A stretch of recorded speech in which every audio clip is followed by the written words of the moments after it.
advocate to end both of these problems. Tonight, we have just the people here to educate us and advocate with us to stop both. First, I would like to thank David Martin, the CEO with the Massachusetts Health Council, for collaborating and partnering with the Mass PTA on this program.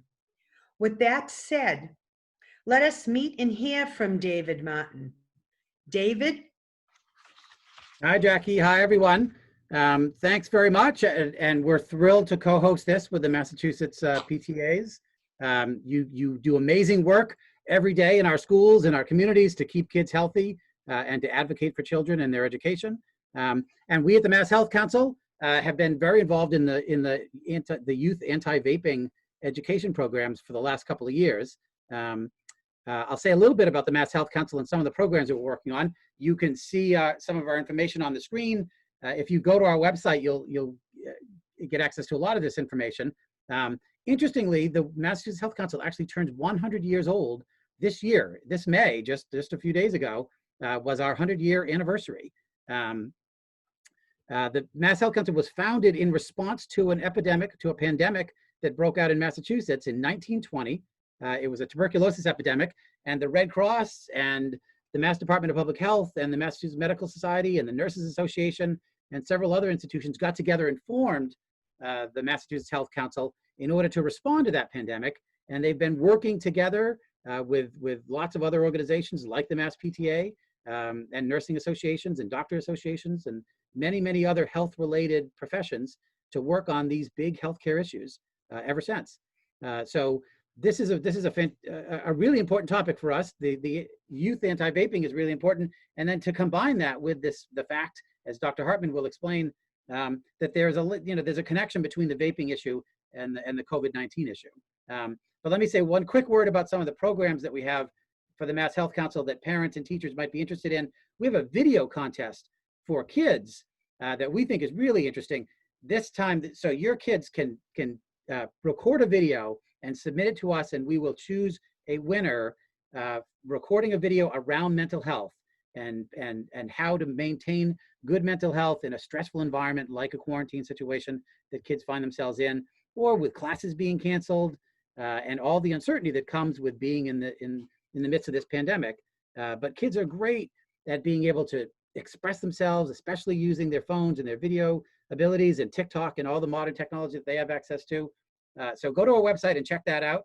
We also have a program called Food Equals Gratitude, where we will bring meals to healthcare workers, caregivers in nursing homes, community health centers, daycare centers at YMCAs and things like that, because those are the frontline workers who go to work every day so that we can stay home and stay safe. So that's all I have to say. Thanks so much for being here with us. And I want to really turn it over back to Jackie so she can introduce Dr. Hartman. Thanks, David. From all of us to all of you, happy birthday. May you continue with your mission for the next 100 years. A great shout out for David and the Mass Health Council. Thank you so much, David. We are thrilled to have the Mass Health Council with us, and David in particular to collaborate with. At this time, we are so fortunate to have this evening's presenter, Dr. Lester Hartman from the Westwood Mansfield Pediatric Associates. He is known and heralded for his proactiveness in the care of children and youth. Thank you, Dr. Hartman. Let us welcome and meet the good doctor and listen to his knowledge, his expertise, and his wisdom. I bring to you Dr. Lester Hartman. Thank you, Lester. Thank you very much for allowing me to speak tonight. I really appreciate it, Jackie. And you have an amazing organization, as well as you do, David. I'm going to focus tonight on tobacco and COVID, particularly around flavored vaping, which attracts kids hugely, and victims and this virus, COVID. I was very involved in the Tobacco 21 movement. In fact, I live in the town that was the first in the country to go to 21, Needham, Massachusetts, in the United States and possibly the world. And that was sheer coincidence when I had gone back to the school, Harvard School of Public Health at 53 and got my master's in public health. So could we have the next slide, Madison, please? So I talk about advocacy a little bit, and this is my wonderful car, which my wife won't drive in, but now she does somewhat. But this is my dog and me, and we drive all around the area showing these signs off. Now, this was the first generation. This car got 104,000 hits on barstoolsports.com Instagram. And this one I'm hoping to go viral as well, because this is one more in the relationship between coronavirus and vaping. And I drive on the road, occasionally somebody waves a JUUL at me or a puff bar.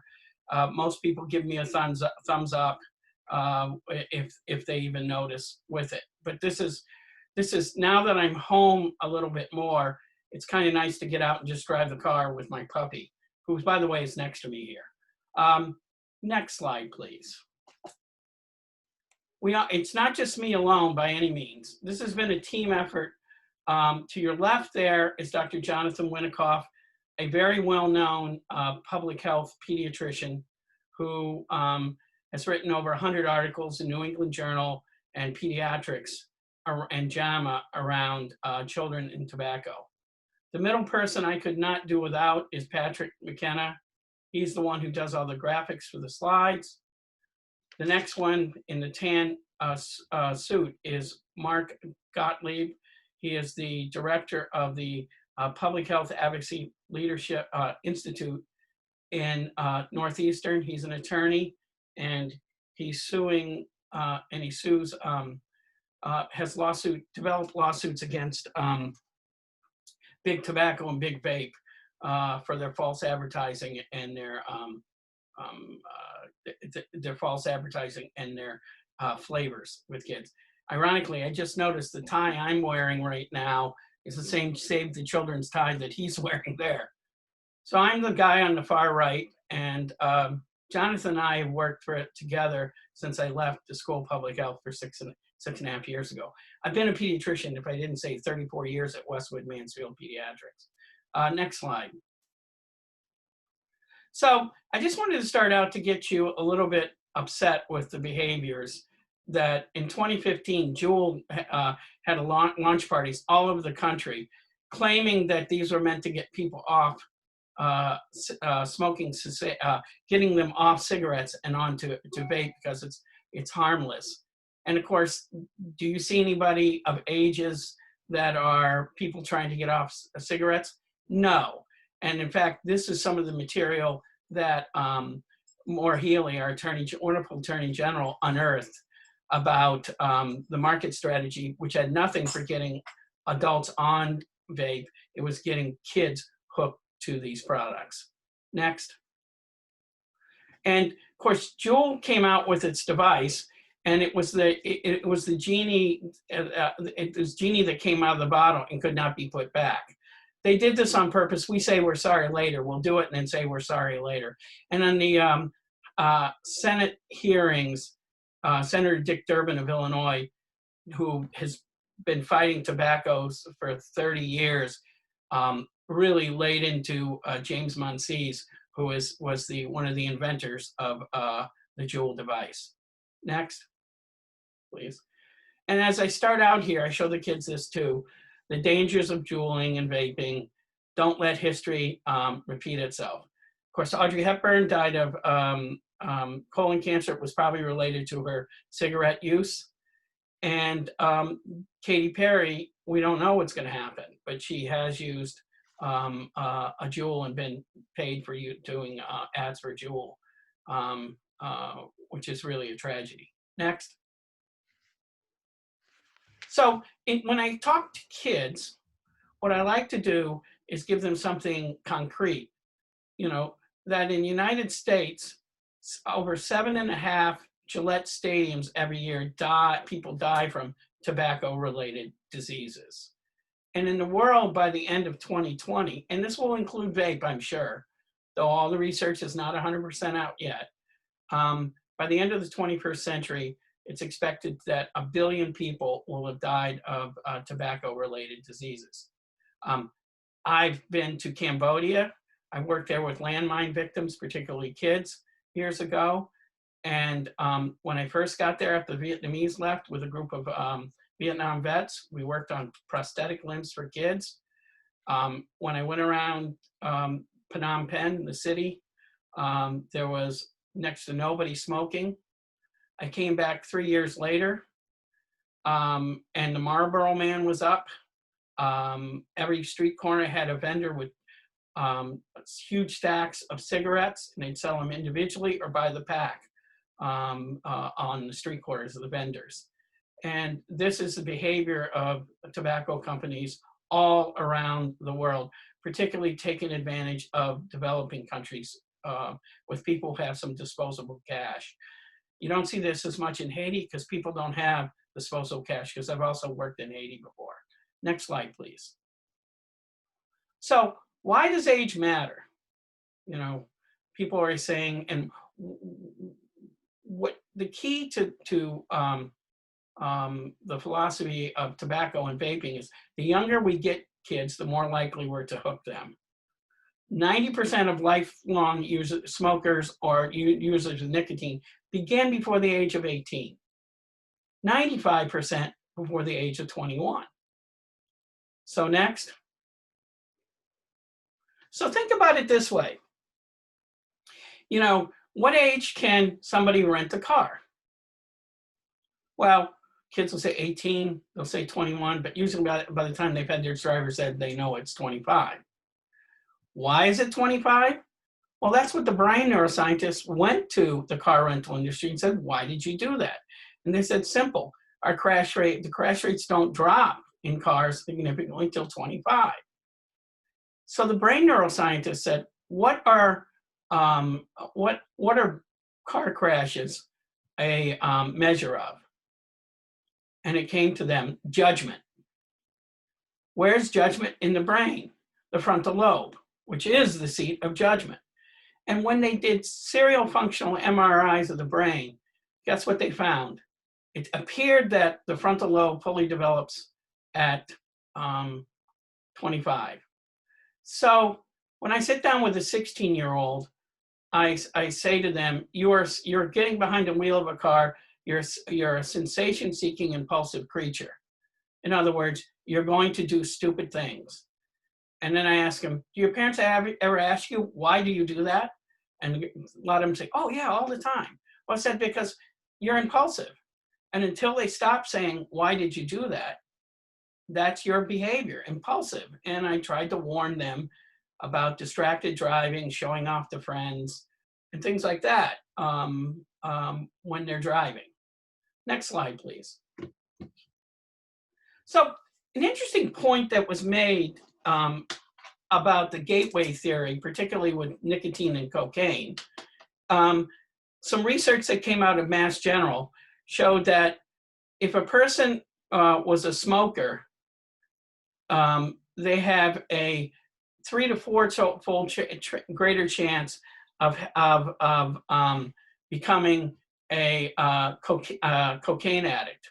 But if a cocaine addict had never smoked before or used nicotine, they were no likely than the general population to become addicted to cocaine, which is an interesting way of looking at a pathway in the brain that was like a one-way pathway into the pleasure centers. And while we haven't seen the anatomy of that yet, it certainly seems by the study that there is something there. Next, please. So let's look at the new look of nicotine and a little bit of history behind that. Next. So the FDA was so concerned with flavored cigarettes, as you can see here, the Cool had Mocha Taboo, Caribbean Chill, Mintrick, Midnight Berry. And the uptake of this was so great with chocolate, vanilla, and clove that they banned flavored cigarettes. Except, and industry negotiated for this and knew this well, mint and menthol. Next slide. So the first pivot to this was twofold. Next slide. First, they made something called a cigarillo, which in Spanish means cigarette, audacity of them.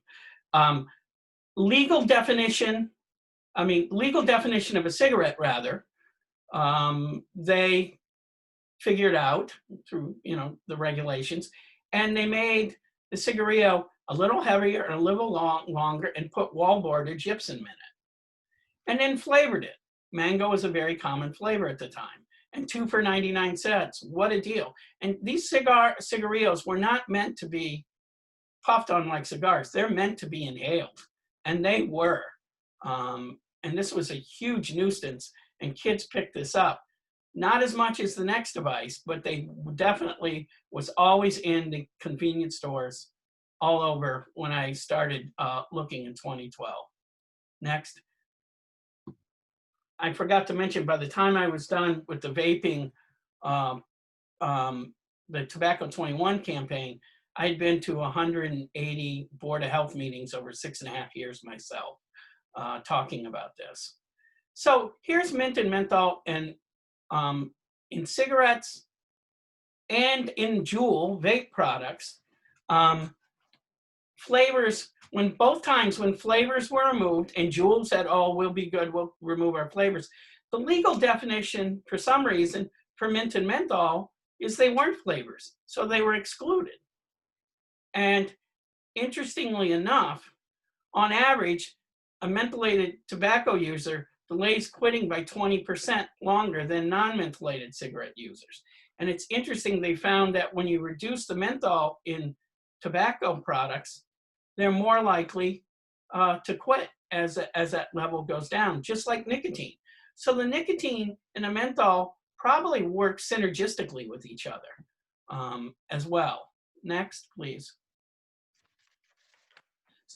So the real tragedy of this was how they marketed to the African-American population.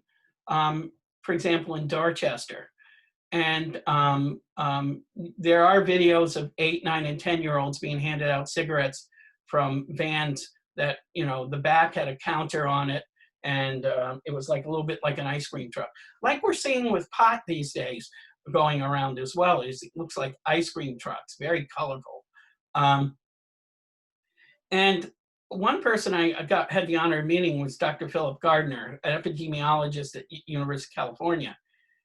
And he had done a study, a quick little study, comparing Dorchester to Brookline as far as the number of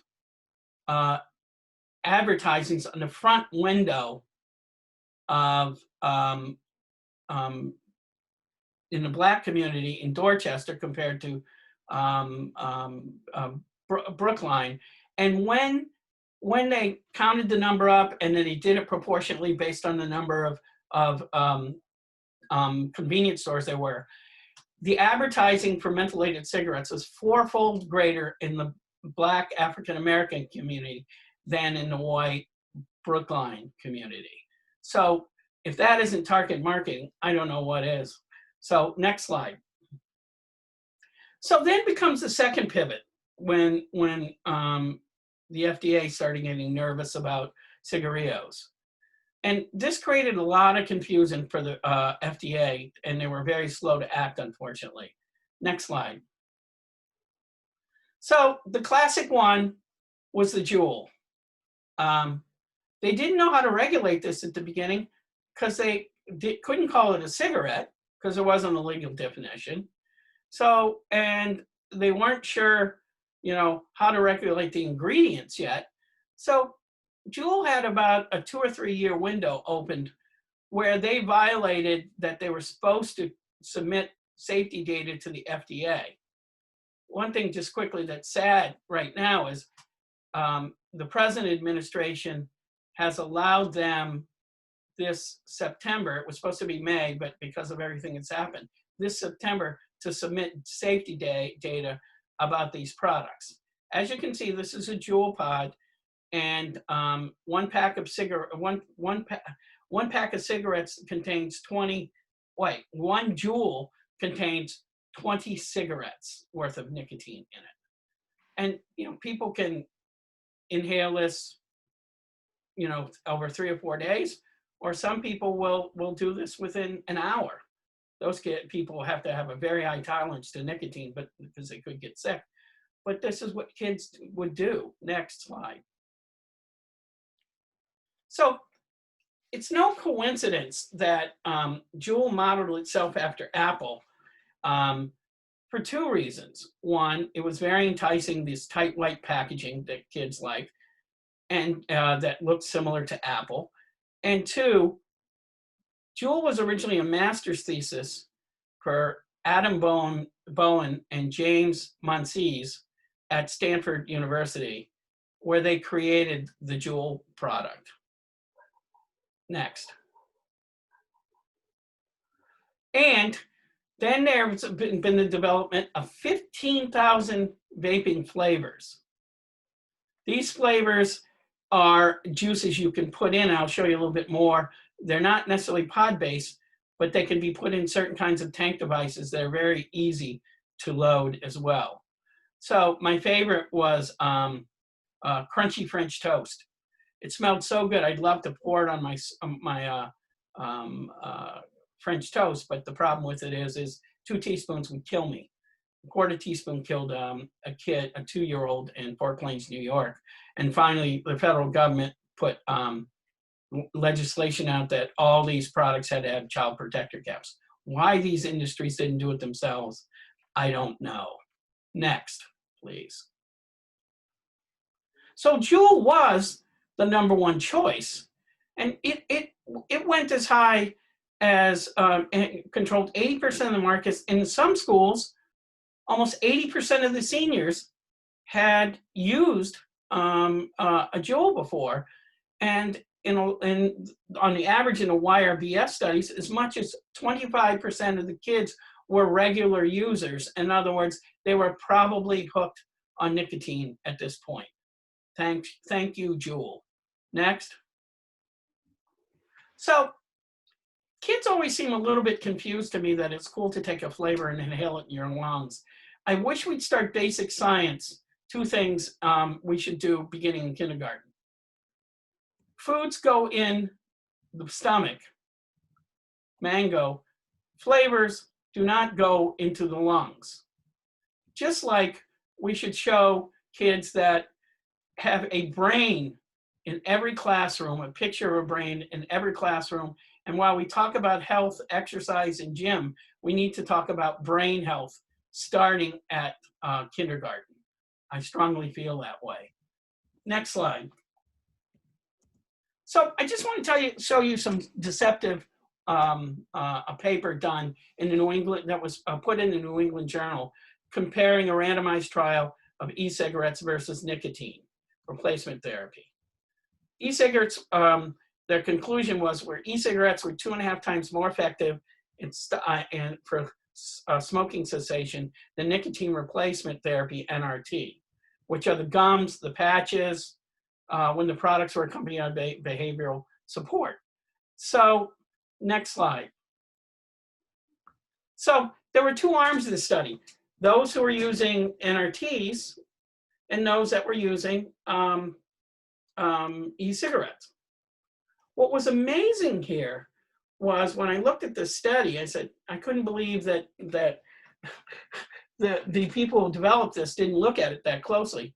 What you found is in the arm of the study where e-cigarettes were used, 80% of the people were still using nicotine and e-cigarettes with all its toxins after stopping cigarettes.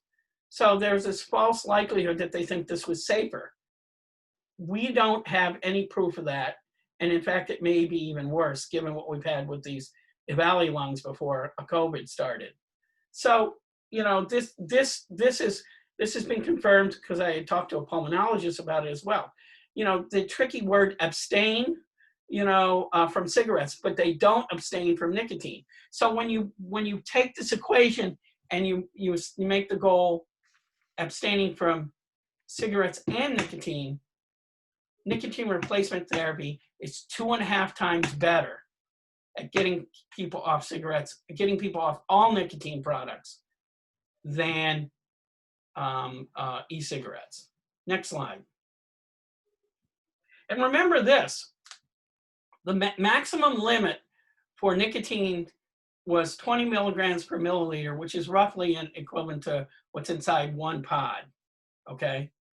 And then in the United States, the legal limit was 70, 3.5 times what was in Europe. The intent of JUUL, and they knew it, was not a smoking cessation device for adults, but to start a nicotine addiction device for teenagers and young adults. And even the youngest I've seen is 4th grade use this at the time. And 12-year-olds I've also seen as well once they start in the middle school.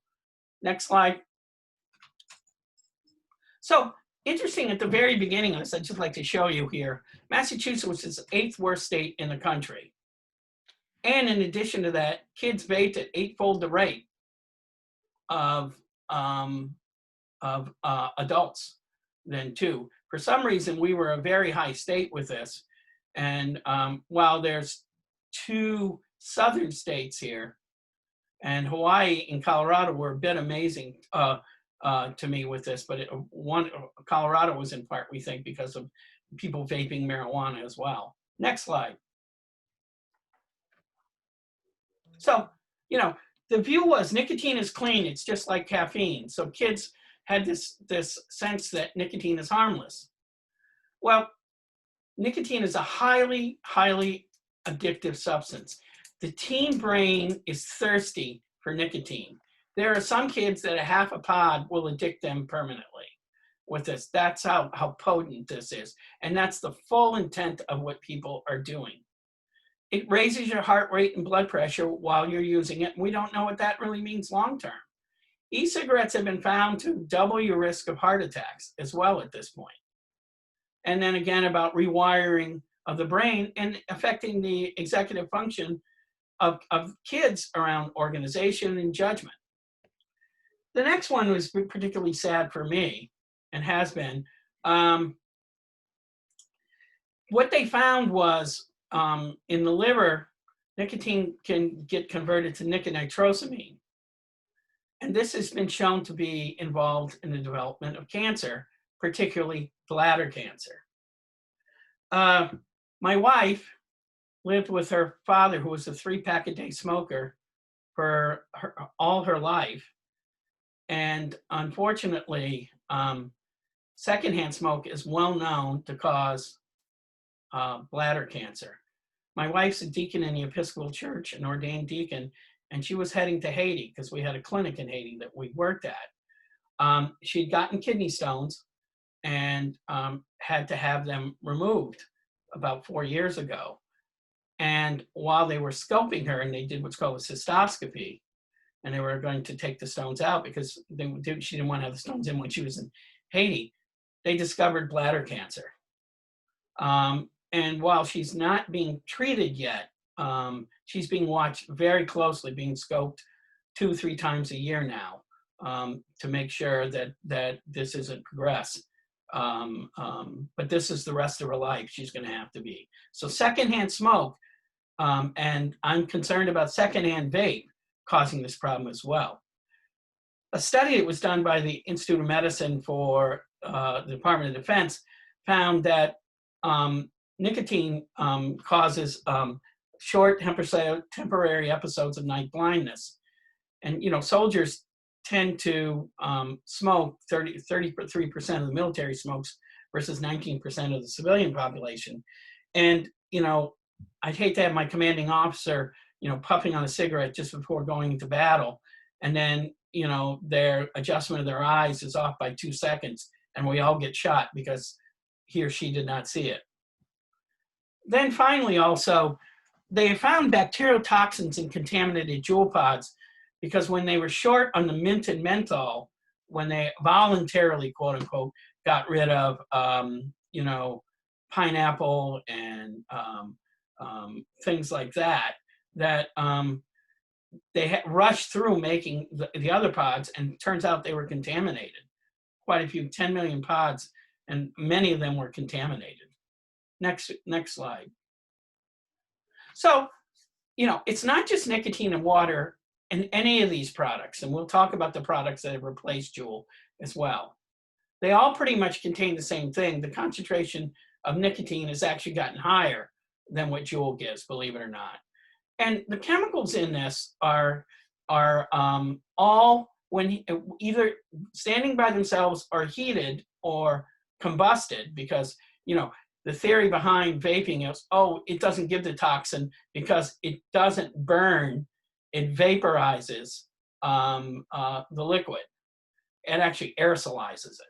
And as a result, these people rationalize that it's okay.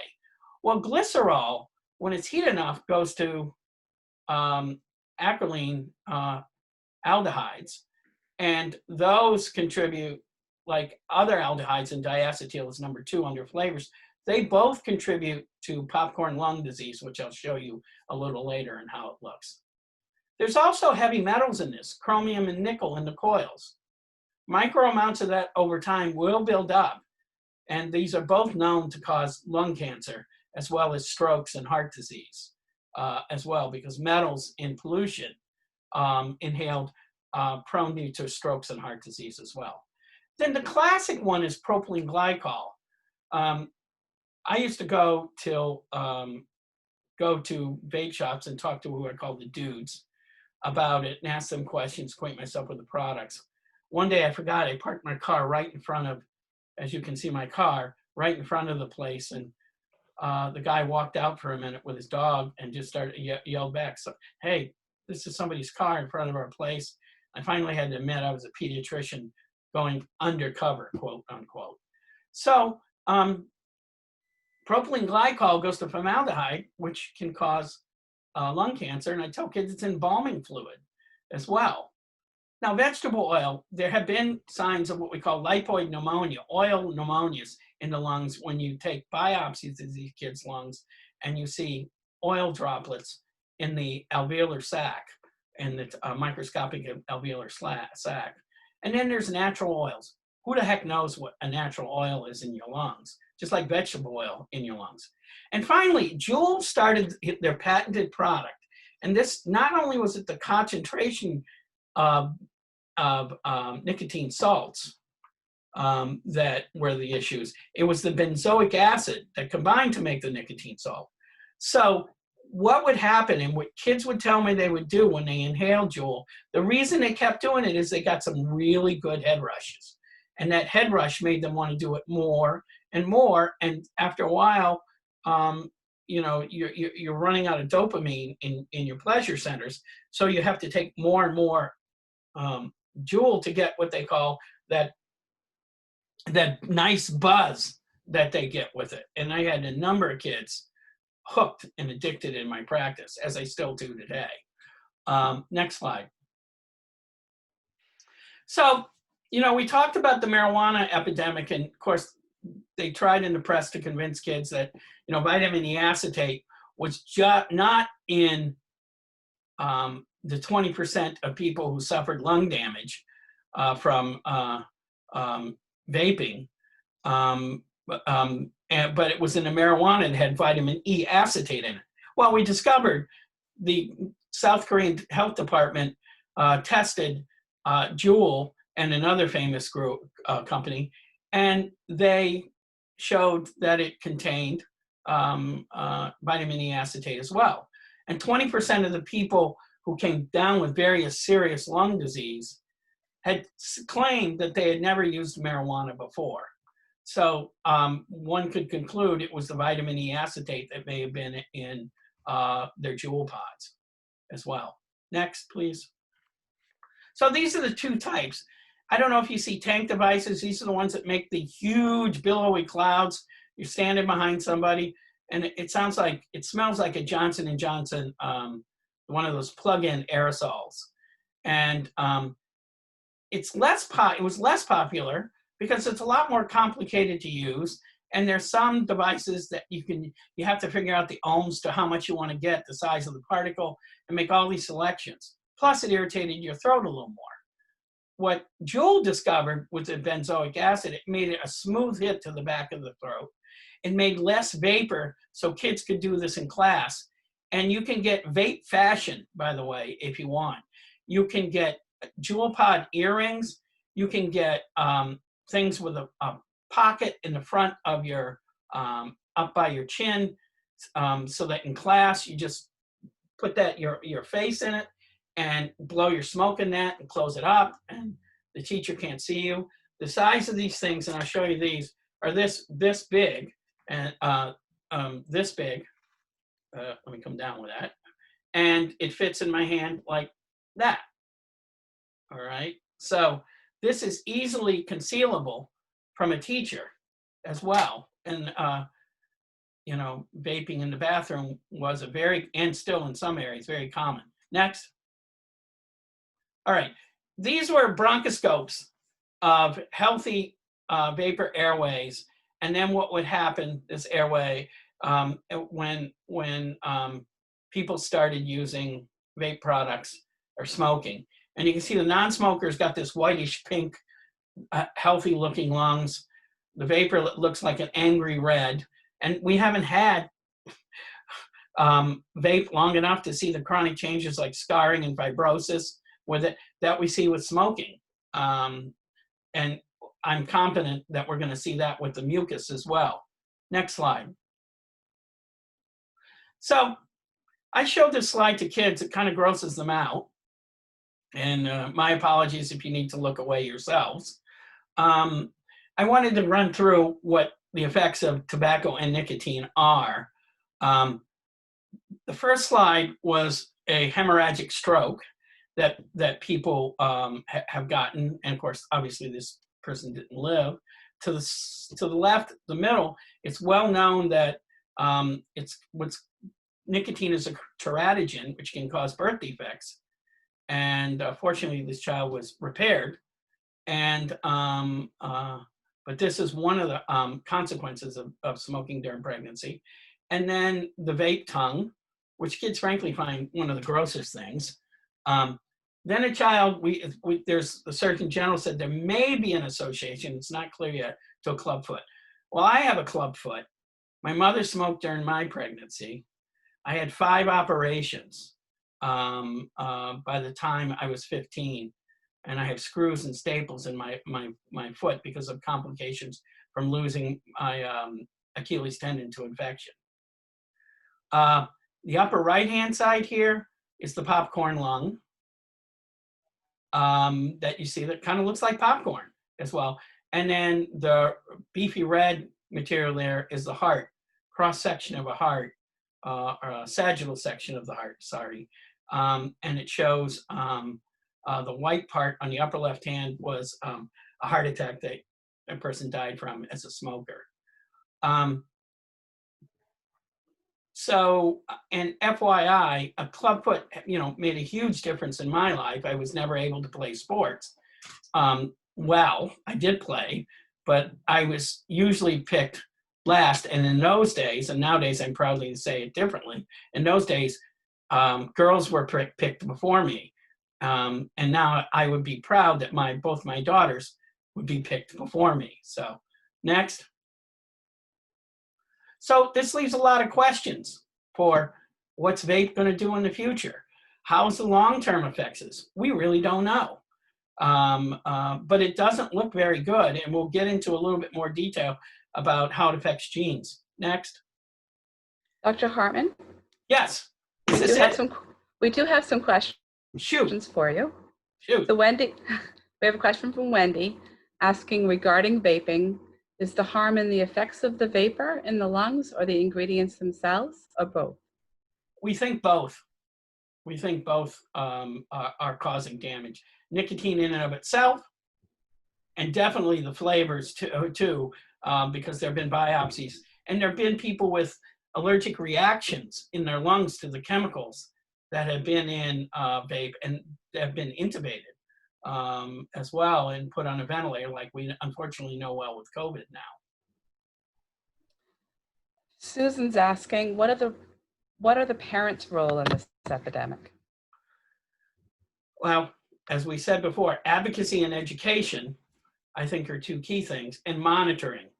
You know, talking to friends and neighbors, because community pressure, like you see a kid who's vaping down the street, tell their parents, you know, sit down and start talking to your kids, not in 5th or 6th grade, 2nd grade.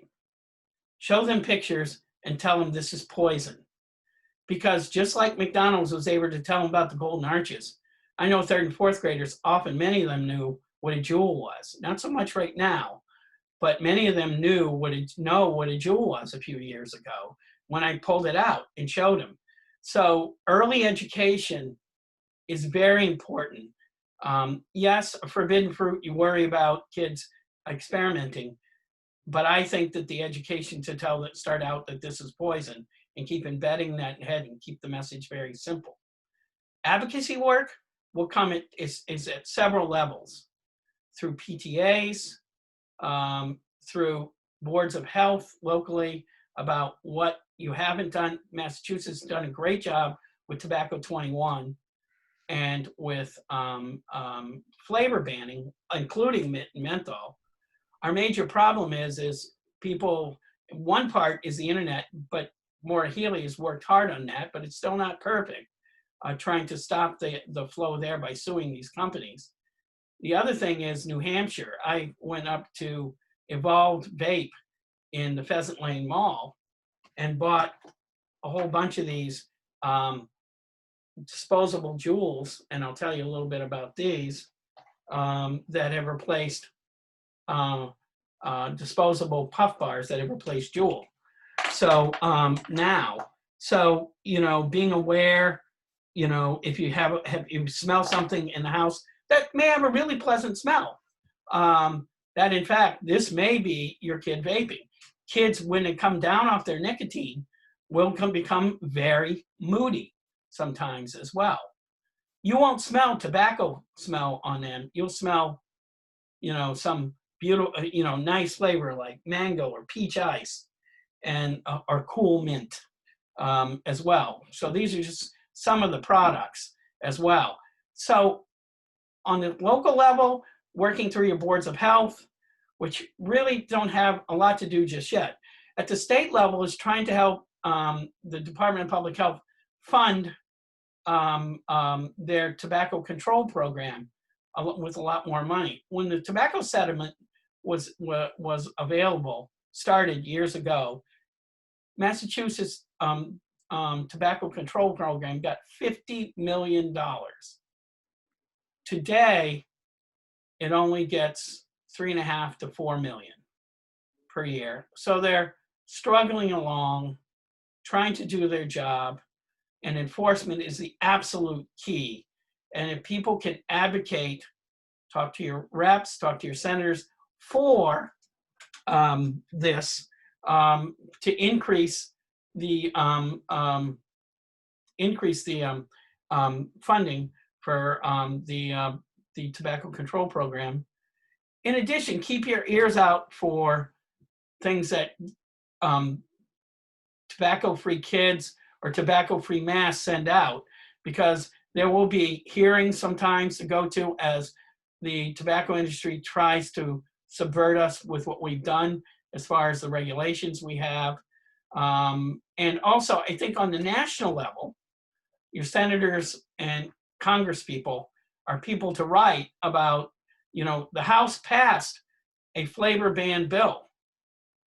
The Senate, they're not going to take it till after the election because they fear that this won't be allowed. And what they did in the last one that other people that they got through is, you know, in JUUL, you had to have a pod, and I don't have my JUUL right here, I apologize, that I'll just show you this, that you had to pull off the top. Well, now they said in the regulation you can't have pod systems, but you can have disposables and replacing that. So they could have any flavor they want. You know, like I said, peach ice, which is menthol with peach, doubles the addiction. they got away with that, and that's the loophole that we're now dealing with when people from New Hampshire and the internet sell stuff to our kids. Next slide, please. Oh, next question. No, next question. That's okay. Thank you, Dr. Hartman. Why don't we move on and we can All take right. the rest of the questions at the end. Yeah, let me just Thank check. you. What's my time talk now till? 8:40? I just want to double check. Is that when we're stopping for questions? Yes. Okay, just want to check. So I don't look at Reddit much and things, but these are some predictions and some things that were sad I heard, looked at. Predictions of the future. Give it 10 years and people will be using cigarettes to quit JUULing. Well, that's not necessarily the case, but it made the other replacements to JUUL. I quit JUUL a little over a month ago and I'm feeling withdrawals after a month. And I've heard this from kids and still continuing to have headaches. So I'll skip the next one. Next slide, please. So JUUL co-opted the term harm reduction. Oh, they say, you know, we want to reduce harm of combusted tobacco by using vaping, which was a lie. Because the Unspoken word, they were saying youth addiction device, nicotine, youth nicotine addiction initiation device. You see the woman there, she looks like she could be 16 years old. This is fully intentional on their part. Next slide. And Maura Healey, when she unearthed what JUUL has done, these are the places they marketed to. I mean, even to kids. Nick Jr. had on websites ads from JUUL, so kids could see the ads. I had kids who they were on homework apps on their phone, and there were ads, and also there were ads on game apps as well. And you know, JUUL started making its millions pretty much somewhat free off Instagram. And that's how JUUL started. If you're not on Instagram, parents, I don't care how old you are, or if you're in a parenting, you are losing out on what kids are doing. They are just, you know, we have an Instagram page in my practice. We have Twitter, we have Facebook, we have Snapchat, but we don't really use it, as well as emailing parents as well. And I emphasize to you, look at these things as well. That's how I found my car, that it had gone viral, was on Instagram. Because we have a house in Maine, and this boy and this girl passed our house. We're near the beach, and they looked at the car and said, I didn't even know. She said, that's the car that's on Barstool Sports. And my wife and I and daughter started looking through, and sure enough, 104,000 hits and 4,000 comments. Next. So JUUL, after you know, its big bonanza, 80% of the market, Altria, which was part of Philip Morris, gave $12.5 billion, sold JUUL to buy JUUL. And the ironic thing is the average bonus of an employee at JUUL was $1.3 million. So greed, greed, greed. And Altria owns 35% of the market. So you try to put this in teenager terms. So the average kid, we figured, was $1,500 a year, and which was one pack every 4 days. Actually, it was one pod, not one pack, every 4 days. And this is what you could buy by the end of the year: 5 PS4s, 3 front row tickets to the Bruins playoff game, 6 floor tickets to Taylor Swift, 14-day trip from Boston to Sydney on June 4th. That's when we did, and Coachella, which I know is some kind of big music festival. So, and that's about all I know about it. So next. So what kids graduate to is something like this. If you can see that's a dab pen. And remember these terms. You don't smoke a JUUL or vape a JUUL, you rip a JUUL. And you rip all these other products. I'll show you puff bars. This is, you unscrew, you buy this, you can buy at convenience stores, ones that don't contain THC, but may contain some cannabis with it. This also has, you know, the vitamin E acetate in it, as well as JUULs and things. And this is what's called a cart, in other words, a cartridge. And what you do with it is you screw it in, and then you press this button here. All right. And press this button here and inhale. JUUL even had it on its device, which I don't have here, is a light that the more you vaped, the more frequent the light would come on and flash. And after a while, if you took enough, it flashed red, white, and blue. So here's a positive feedback loop for a negative product that kids use. Next slide, please. Welcome to puff bars. This is the new generation. What kids aren't using is term puff bars, they're using disposable.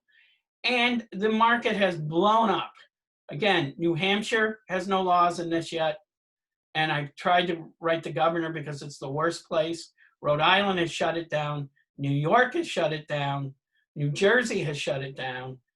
Connecticut may shut it down. Maine has not shut it down. And Vermont, surprising, hasn't, but it looks like they will go. And Governor Sununu sent me a letter that wasn't very helpful because now the weird thing about regulations, even though the federal government says it's 21, New Hampshire said, well, we say it's 19, and our enforcement agents will do 19, while the federal enforcement agents will do 21. So, you know, federal agents will go in and shut down places or fine them who sell these flavored products, but at 19 years of age, for 21, but the health agents in New Hampshire that enforce the laws say 19. So that's why a 19-year-old from Massachusetts can go up and get this. This is why we need a federal law. And the part I just forgot to mention to you, if you want to be an advocate with this, in addition to our senator and representatives, I would urge you to join parentsagainst.vaping.org. Parentsagainst.vaping.org.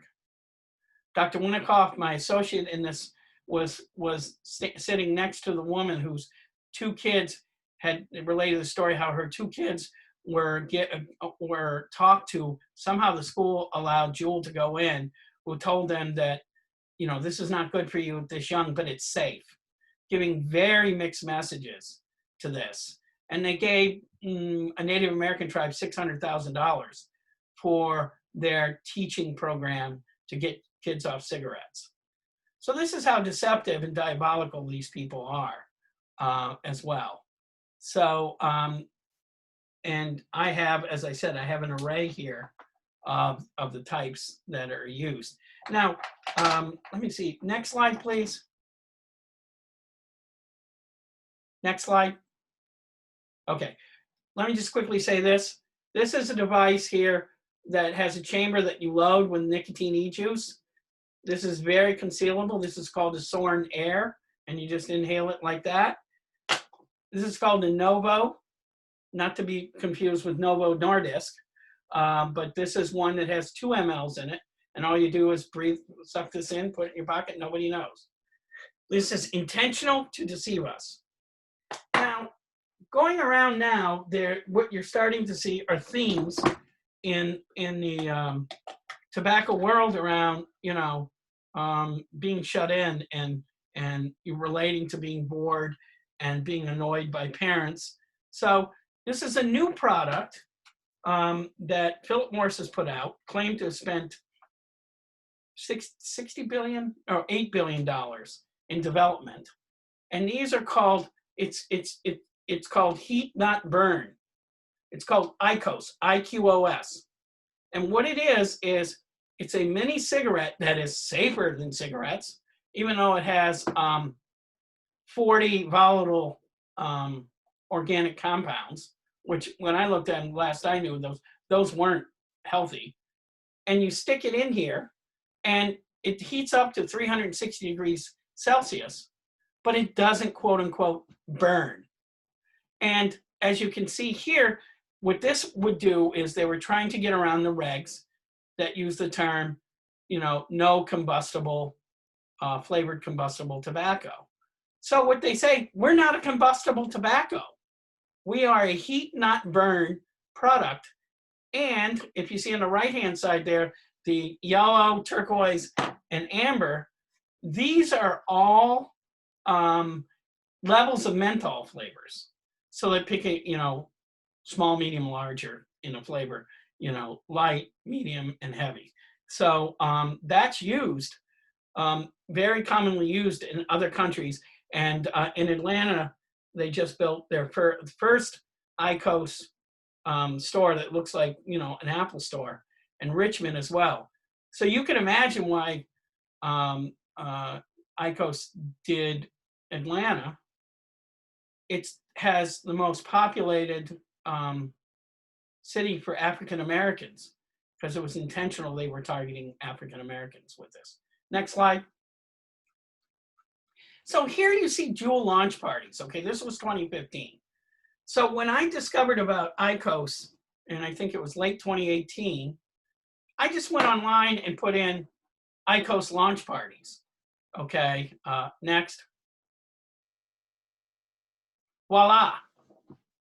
All right. Oh, we're supposed to be getting people off cigarettes and it's safer. This was all over the world. They'd gotten smart enough not to advertise this in the United States because people were so angry and upset. But, Ukraine, Italy, South Africa, and it's just insane. Japan. And this is the new wave that they want to replace JUUL with right now, is this device. No question about it. Next slide. So then we got into the e-cigarette valley, e-cigarette vaping associated lung injury. And the count as of this last year was 2,870, with 68 deaths, 5 in Massachusetts. The problem that we have is all this data has gone by the wayside with COVID. So we're not even keeping track of it. There was a 17-year-old, and one died, 17-year-old, and another one had to have a double lung transplant. And JUUL says, well, that was because they used black market material, which admittedly kids are going to if they can't get the other products. But the enforcement needs to be increased here as well. But this is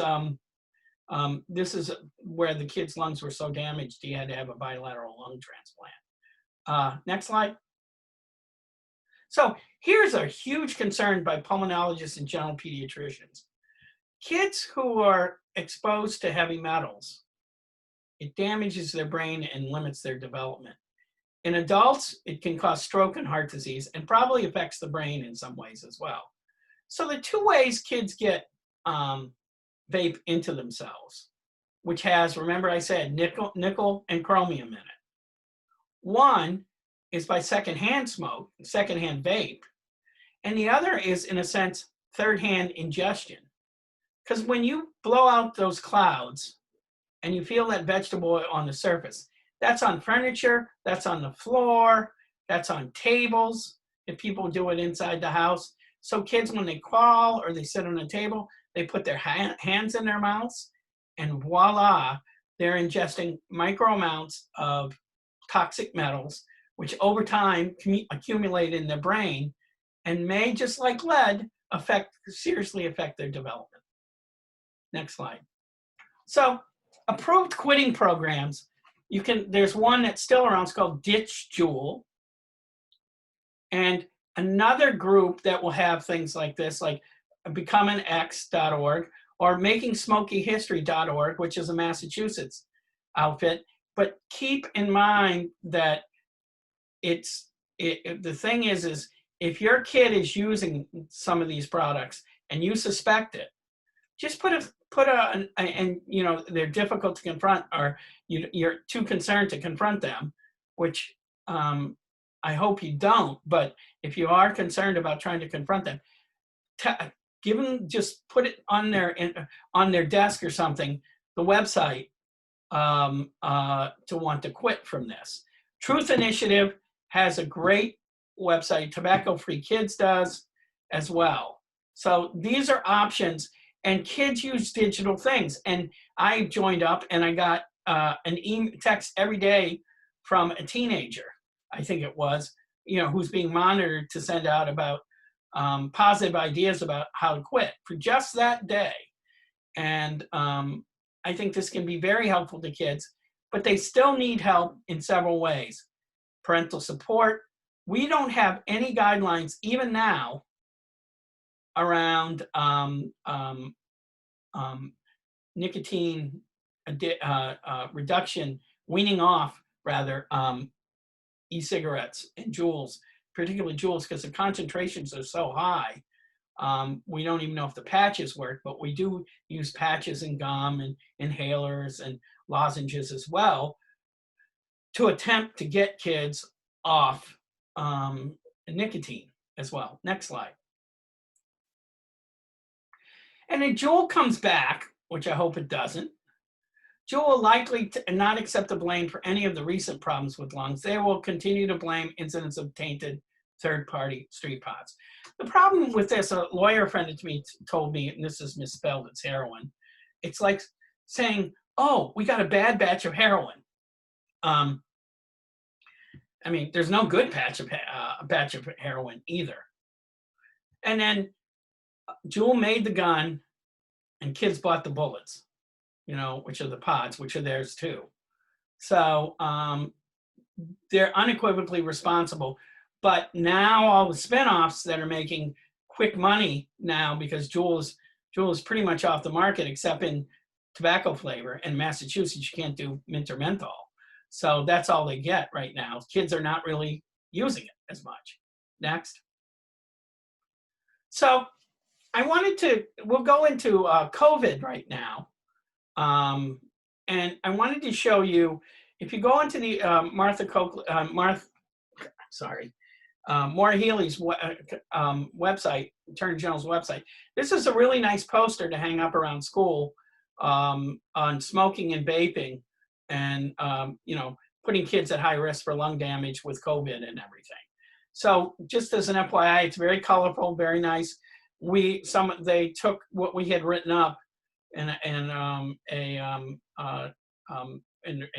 literature review and summarize this and put this into, Dr. Winikoff and I worked on it and put it into this format, which I think is a great format and quite eye-catching for kids as well. Next slide, please. So let's start to talk about COVID, okay? COVID is, predominantly affects the lung in adults. Kids, it's more interestingly affects the arteries and the immune system, but the lungs in adults are affected by their immune system being overstimulated as well. But anyway, in the Chinese data in the beginning, out of 78 people, it's not a large study yet, and there are other studies going around that are bantering about this right now. You have a 9-fold greater chance of having serious COVID disease if you smoked or were a smoker than a non-smoker. So keep that in mind as we go through these slides. Next slide. So I'll quickly go through these. Basically, I said that, and if you look on the lower left-hand side, I put what is on my car just as thoughts for yourself. Don't be a JUUL fool, F-U-U-L. Next. So COPD is seriously affected and probably develops somewhat with vaping, but it is one of the high risk factors from being put on a respirator and dying from COVID as well. Next. And we also know that vape damages the cilia. These are like the little brooms, the brushes that wave back and forth to get the mucus and garbage out of the lungs and let you cough it up. It just keeps that mucus there and keeps the inflammation chronically developing. And it impairs the first part of the white cells that fight infection. the neutrophil function. So there's a higher incidence of asthma and a higher incidence of pneumonia as a result with vaping. But below I say, JUUL, get out of my school. Next. And interesting enough, there's something called gene immunosuppression. And when they did this study of expression of immune genes that then hence express an immune response to having e-cigarettes, in other words, the immune response represses the inflammation, so we don't start a process that damages the lungs of the nose. And what they did, interestingly enough, is they did 3 different groups: a group that were not smokers, self-described active smokers, and self-described e-cigarette users who had been using e-cigarettes regularly, and dual users were excluded. Remember this: the goal of big tobacco is dual use, and we've seen more harm with dual use. But they want kids to smoke and to vape. Believe me, puff bars are poisonous. Next. So if you compared the gene expression of those genes that would suppress inflammation as much, if you take a nasal biopsy, interestingly enough, the gene expression using the immune-related genes who express was significantly suppressed, 6 times greater than e-cigarettes. And that's concerning because that means, you know, kids are set up for inflammation and infections. And just to mention one thing that I thought about this was, I had a kid who was a chronic vapor of marijuana and nicotine for 3 years. 19 years of age, he had a nasal pharyngeal cancer, and he's undergoing treatment for it now. And that, on average, it's extremely rare that young, and the average age is 40 when you get something like this. So this is a very concerning sign to me, as well as I've had a kid with a Valley, which is the e-cigarette vaping lung injury, who's been chronically on steroids for a year and has gained 25, 30 pounds as side effect of steroids. Next slide. So quickly, I don't want to go through this too much. It's a little confusing. This is the concept of how does COVID get into cells? And COVID will get into lung cells because the lung cells, next slide please, have ACE2 receptors. And the ACE2 receptor on a cell in the lung, ACE means angiotensin converting enzyme, plays a role in allowing COVID to get inside the cell and then replicate and destroy that cell and create more, reproduce more COVID viruses. And people that use tobacco, people that are obese, and diabetes have a larger enzyme ACE inhibitor receptors. And unfortunately, I come from Louisiana originally, and Dr. Cassidy, who's a senator from Louisiana, stated that he felt that, well, African Americans have more ACE receptors. That's why they're more prone to die from COVID.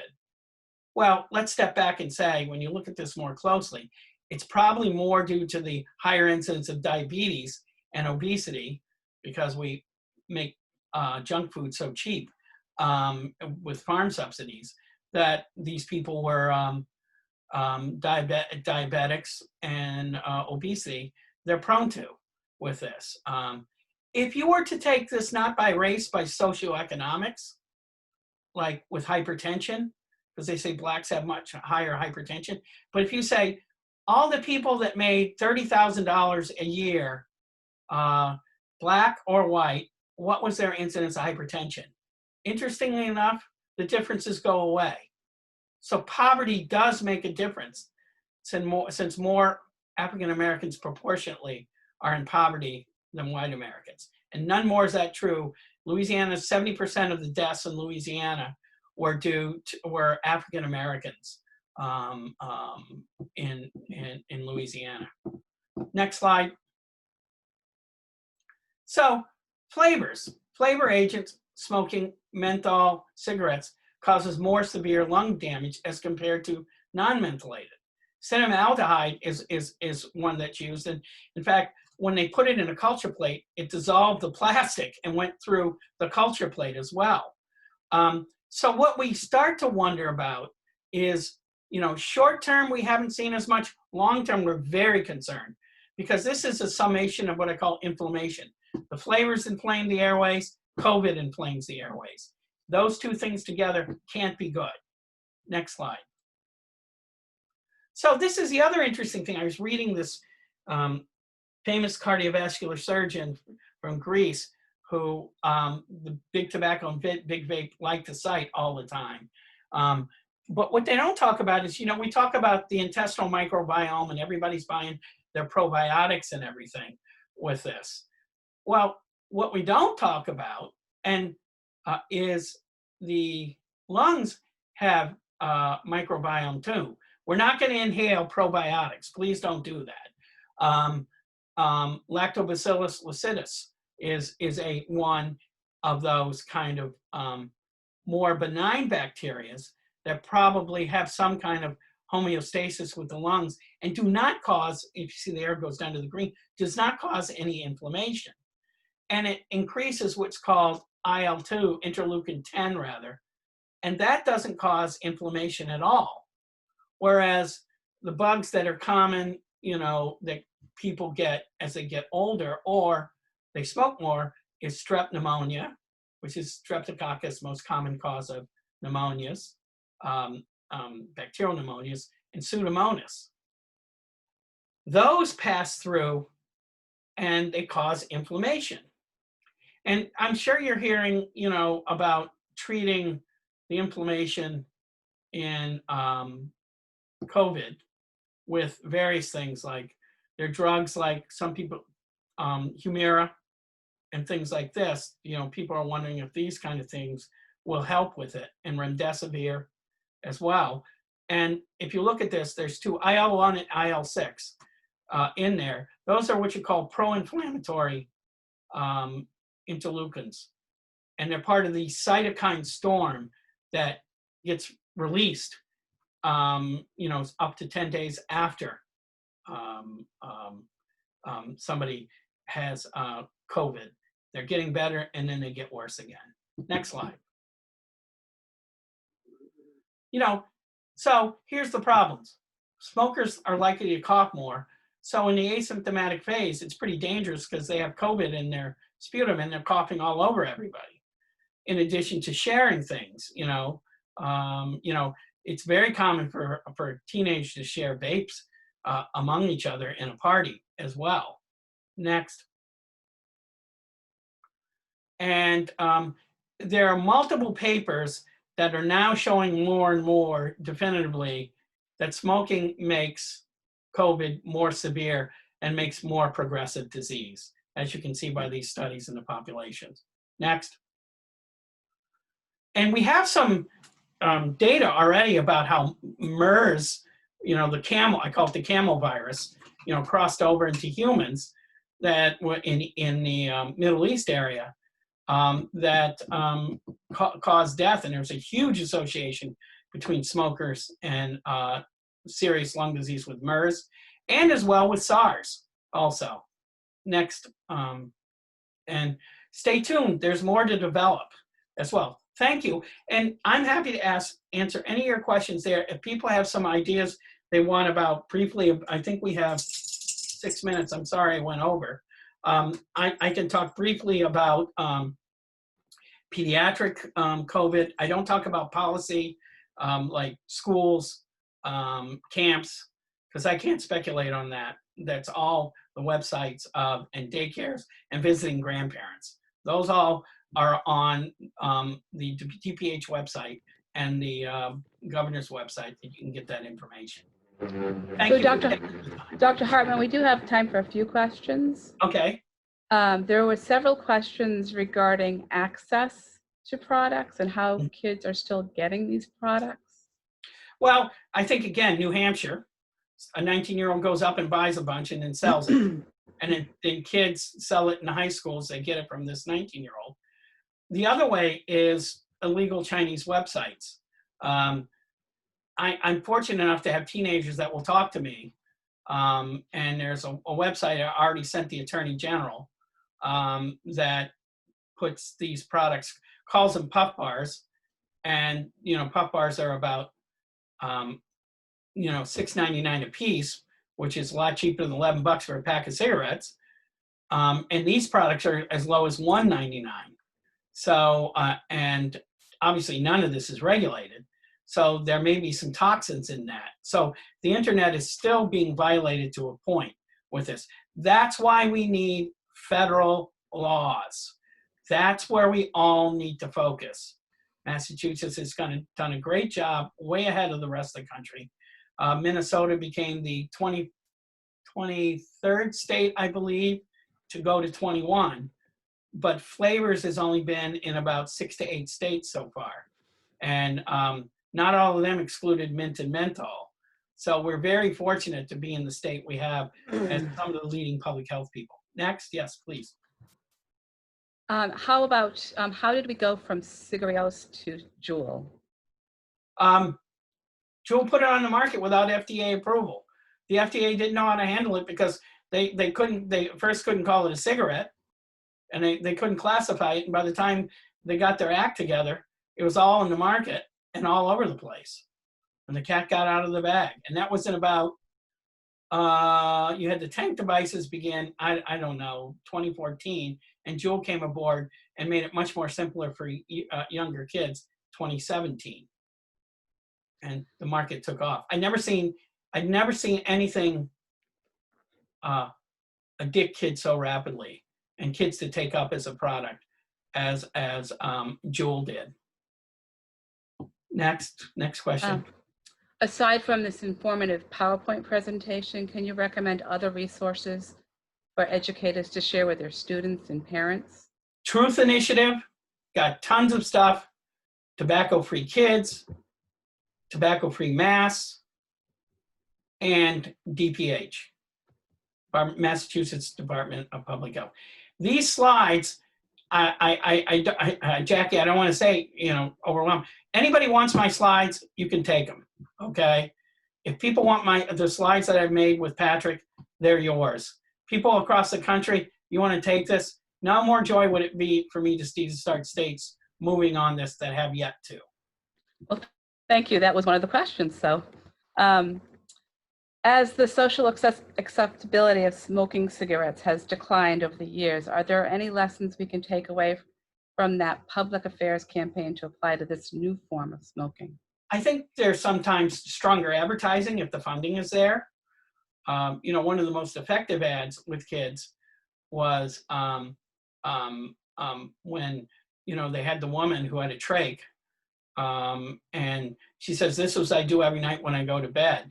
And, she's coughing through the hole in her throat, and she takes her wig off because she had cancer, and she's super thin, and it scared, we saw a huge, a sizable reduction in initial use of cigarettes with things like, and these are the kind of things, we got to stop social norms. Stopping social norms is parents saying this is unhealthy, constantly saying this is unhealthy.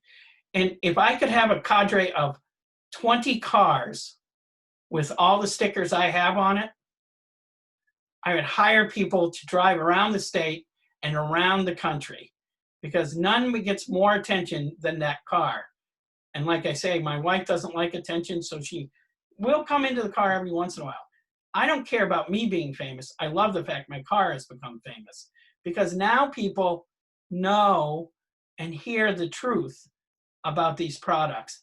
And if you're not afraid to do what I've done, my car, as you can see, is smeared with bumper stickers, and I really don't care if my car gets scratched. It's fine with me. It's just it gets me, it's a piece of steel to get me from point A to point B. But I think that it would have an effect, even if you had one car door sign on or a few bumper stickers on the back. And let me tell you this, most people are opposed to bumper stickers because they're afraid of their paint jobs. Fine. So what you do is you either put it in the window in the back and the front, or mostly the back, and tape it to the window, or take some non-paint removing tape, as clear as it is, and tape them onto your bumper as well. So Anything Dr. else? Hartman, one last question. What can we tell parents are the signs of withdrawal? What should we be looking for? I think kids are, it just seems like they're, some people claim that they drink a lot more water. They're thirsty. I haven't really seen that. I think the irritability is because they get a huge hit of nicotine and then it drops off very rapidly. And they're basically in withdrawals, getting irritable. They tend to try to be by themselves and get away from their parents. Their clothes may smell like a pleasant smell, like, strawberry, cherry, things like that as well. So those are some of the areas. And if their friends vape, chances are they're vaping as well. So those are the signs I would suggest. And then 35% of kids go to smoking as well, and they'll smell like smoke as well. So those are the signs I know. Thank you, Dr. Hartman. We have several more, I think, that we'll send to you and get it Sure. out to our attendees. I'm going to turn it back over to Jackie now. Thank you, everyone.